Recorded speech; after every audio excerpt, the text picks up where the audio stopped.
all of you women listening know there is with perimenopause, with ADD, with ADHD, with menopause, there is brain fog. It happens and it will pass. It's normal, but that brain fog also slows that function down, and you can help it by doing things that stimulate the five functions of the brain, the SMAC. If you stimulate those at all times, it's kind of like, I don't know, washing your windshield on your car. It's just clearer and better and sharper. As far as I know, the only person who can't work on their brain is the Scarecrow in The Wizard of Oz.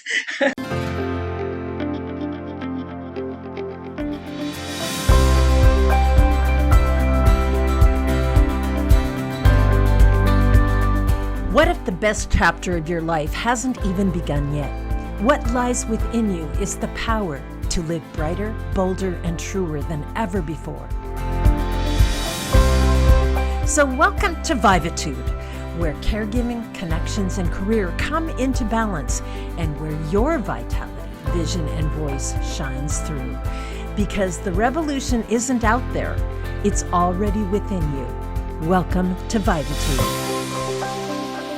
So welcome back, listeners. We have been listening to Denise Medved, and we have been talking about Ageless Grace, her program, which is rewiring the brain to stay ageless, healthy, young, and vibrant. Denise, what's coming up as you were talking about the why of this program, how you got inspired to do it? What is it that can shift the brain and your smack formula? Yes. We Well, want to go to, this is what I want to ask you next. This must have been your own growth as well, right? You are putting this program into practice and you're living it, and I can see it. It's your vibrant, joyous, ageless Grace. What have you learned about yourself and the program that has surprised you? well, this is interesting. I was born with a mild case of spina bifida, and I say mild because many children are in a wheelchair, at an early age. I was told I would be in a wheelchair when I was 40, by the time I was 40. And so I said, well, I'm not gonna do that. I'm going to break that mold. And so I got very interested in fitness and exercise and movement of all kinds. And a reason for all kinds is because I would get bored. I'd take an aerobics class and I'd say, okay, I've been doing this for 4 months and I'm like, what else can I do? I'm bored with this. And then I would say, oh, I think I'll do trampoline. And that was so much fun. But I kept changing from thing to thing because it was boring. It never was different. It was a mold, so to speak. Well, obviously, I have gotten well past 40 and I have not been in a wheelchair. And I'm very grateful and blessed. And I will say that I worked hard for it. I keep myself moving all the time. It's very important. And so what has happened for me is I thought that I was making this program for everybody else. Like I thought, well, yeah, I'm really healthy. I'm fit. I teach, 8 or 9 classes a week.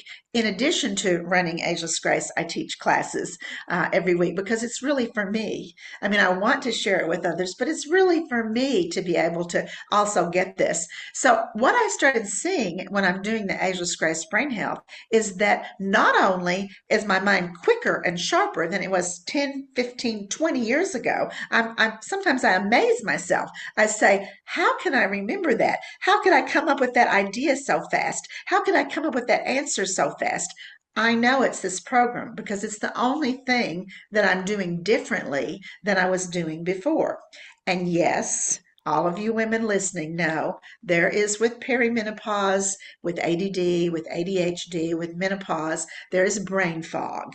It happens and it will pass. It's normal, but that brain fog also slows that function down, and you can help it by doing things that stimulate the five functions of the brain, the SMAC. If you stimulate those at all times, it's kind of like, I don't know, washing your windshield on your car. It's just clearer and better and sharper. And you can see and you think like, oh, I didn't even realize how foggy it was. But now that it's all clean, it's really nice. And that's what you can do with your brain. You can perk it up. You can wake it up. You can make it feel more vital and sharp and quick. We have one of the things that we do in Ageless Grace is we work the 3 R's of Ageless Grace, and they are respond, react, and recover. Mhm. Respond, react, and recover. Not reading, writing, and arithmetic. And that is something that we all need to do all of our lives in order to live a full quality life. Is we need to respond to the things that are we either need to respond to, somebody throws a ball at you, you need to respond, or something falls off the top of your shelf in your closet, you need to respond. But you also may want to respond to things. My grandchildren say to me, oh, get down on the floor with us, Grandma, and let's color. Well, I can. I'm 73 and I can get down on the floor with them in color because that's something I want to be able to respond to. React is to react to something unexpected, like reacting to there's something in the floor and you need to step over it or move around it. You walk around the corner and somebody's there and you need to quick jump to the side. All that response and react is very important. Recover is when you're a little delayed in your responding and you're reacting. And now, how am I going to recover from this? I don't want to lose my balance. I don't want to fall. I don't want to have an accident. I don't want to hurt anybody else. So, how quickly can I recover and regain my balance, regain my train of thought, regain whatever it is that I'm doing? So, those are critical. And these 21 exercises that we do are constantly working on that respond, react, and recover with games, with counts, with doing certain things, 2 with this hand and 1 with this hand, with crisscrossing, all kinds of fun, silly things that you are willing to take a risk to do because you will look like you don't know how to do it. You will get confused. You'll say, oh my gosh, I'm not good at this. But guess what? You will get better, but it's not the point to get better. The point is to do something you don't already know how to do, to take a risk. Say, all right, I'm willing to look silly trying to do this because I know it's going to help my brain. It's going to fire neurons when I'm doing it. So I have seen my brain health change dramatically.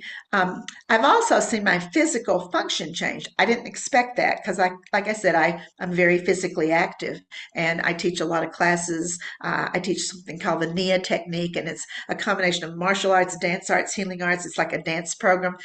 And I'm very good at it and I'm very strong. But when I started doing this, because this program, which I have not mentioned so far, is done seated in a chair.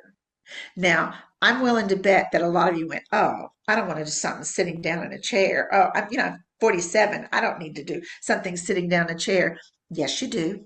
Because when you're sitting down in a chair and we ask you to pretend you're at a baseball game and you're going to hit the ball and run the bases, your brain says, whoa, how do I do that without getting out of a chair? So being seated causes the brain to immediately, instantaneously engage on figuring out how to do this seated without getting out of the chair. And so everybody, if you're 4 years old, if you're 44, if you're 74, if you're 104, you do this program seated the entire time. And you'll be shocked to learn how much of your body it works. It especially works the core because you're seated. So your pelvis, your rib cage, your head, your spinal column. Spinal column is part of the central nervous system. So the brain, the spinal column, and all those nerve endings that go out to 7,000 nerve endings in each hand and 7,000 nerve endings in each foot are activated when you're sitting down. That's the reason we're in a chair. But it also works the vital organs of the body. It works the systems of the body. It works the chakra system, the energy system of the body, because you're sitting on root chakra number 1. So all the things that you're doing and this is a very active program, by the Yeah. way. This is not like sit and curl a weight. This is reaching down, going behind you, reaching behind your head, moving over here, lifting up, all those things. So you're really getting a workout on that whole core system. And then the bottom line is how nice we're seated so everyone can do it. People in a wheelchair could do it. People that have a prosthesis could do it. People that are working with obesity management can do it. Children can do it. This program's for anybody with a brain. I always say, as far as I know, the only person who can't work on their brain is the Scarecrow in The Wizard of Oz. And this might even help him. I don't know. It could. But so I see a huge difference in my physical mobility. I see a huge difference in I don't like to compare myself. However, I'm told and I see that I see a lot of people who are also 73 and they're not nearly as agile, as limber, as strong, as stable with their balance as they don't have the same energy level that I do. Um, they don't think as fast. There are lots of tests out there. If, regardless of your age, if you've never done a fall prevention test, I highly suggest that you do it. You could go to almost any hospital, wellness center, and say, I'd really like a fall prevention test, physical therapist, whatever. They do all kinds of physical things, but they also do things like, I'm going to click a stopwatch and I'm going to ask you to name as many animals as you can think of in 2 minutes. Go. And you'll be shocked how you go really strong at first, and then all of a sudden you're struggling and you're saying, oh yeah, and a deer. And you're slowing down and getting slower and slower because that is testing your brain resilience. How quickly can you think? How quickly can you organize your thoughts, for example, into categories of animals? Name all the farm animals you can think of. That's not what they're going to ask you, but your brain could say, I'm going to name all the farm animals, then I'm going to name all the animals I'd see in a zoo, then I'm going to name all the animals I'd see in Africa, and you can quick start to say those animals. But the average person fails of any age that part of the test because they just can't go very long and think that quickly because they haven't trained their brain to do that. So it's just an interesting point of to look at, and that makes you at risk for a fall because if your brain can't think really quickly, or an accident or a trauma or an injury, it has to respond, react, and recover. And that's the brain doing that and sending the messages to the body. So you need both the physical part of your body and the mental part of your body to be able to have an optimally functional and happy and healthy life. And I plan to just keep teaching. Somebody said, how long are you going to teach? And I said, till I fall over dead one day. And I want to die healthy. I want to die healthy. I want to go out like exercising, dancing, Yeah. having a good time. And Yeah. spreading that ageless grace to the world. So you want to keep doing, and we want you to keep doing this. Listeners, don't go away anywhere. We are coming back, and this time we're going to show you some ways. We share those exercises sitting in your chairs, and you can get a taste of Denise Medved's program. And thanks for listening to Vivatude. 4 hosts, 1 each week. We help you revivitude your next chapter because purpose, passion, and prosperity isn't out there. They're already within you. Brighter, bolder, truer. Vivatude.